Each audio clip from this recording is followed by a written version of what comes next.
المومنین حضرت ام سلمہ رضی اللہ تعالی عنہ کو ایک دن سرکار نے ایک شیشی کے اندر تھوڑی سی مٹی دی اور ارشاد فرمایا اے ام سلمہ جی حضور، فرمایا اس مٹی کو دیکھتے رہنا، جس دن اس شیشی والی مٹی خون میں بدلے گی نا اس دن میرا حسین شہید ہو جائے گا، اس دن کربلا بپا ہوگی، اس دن آل رسول کی قربانی اور شہادتیں ہوگی۔ اور یہ واقعہ جا کے 60 ہجری کے آخر میں رونما ہوگا۔ تو ام سلمہ رضی اللہ تعالی عنہ فرماتی کہ جس دن وہ میں نے مٹی سنبھال کے رکھی ہوئی تھی، وہ بوتل شیشی میں نے بڑی حفاظت کے ساتھ رکھی، ایک دن جو میں نے نظر اٹھا کے دیکھی تو وہ شیشی کے اندر مٹی نظر نہیں آ رہی تھی، اس شیشی میں خون نظر آ رہا تھا، ادھر خون نظر آ رہا تھا۔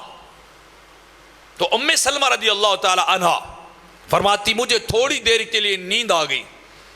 جیسے مجھے نیند آئی نا تو مدینے کے تاجدار میرے خواب میں تشریف لے آئے۔ سرکار خواب میں آئے، میں نے دیکھا سرکار کے بال پراگندہ ہیں، چہرے اقدس کے اوپر دھول اور مٹی پڑی ہے، چشمان مبارک آنسوں سے بھری ہیں،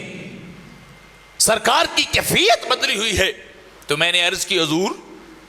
آج آپ کی کیفیت اور رنگ پہلے جیسا نہیں ہے،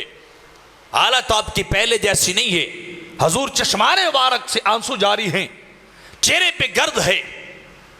حال بھی آپ کا صاف ستھرا نہیں ہے۔ فرمایا سلمہ جی حضور تو نہیں جانتی بھلا میں کہاں سے آ رہا ہوں؟ حضور میں نہیں جانتی۔ فرمایا صبح سے لے کے اب تک میں کربلا میں رہا ہوں اور کربلا والوں کا خون اس بوتل میں اکٹھا کر کے لایا ہوں، شہید تو قتل الحسین آنفا، ام سلمہ میں ابھی کربلا سے لوٹا ہوں، ابھی کربلا سے لوٹا ہوں، سارا دن میں کربلا کا منظر دیکھتا رہا، کربلا کی وہ شہادتیں دیکھتا رہا، کربلا کے اندر وہ عشاقان الہیہ کے وہ سارے مظاہرے عشق دیکھتا رہا۔ میں تو کربلا سے آ رہا ہوں، میں تو کربلا سے پلٹ کے آ رہا ہوں۔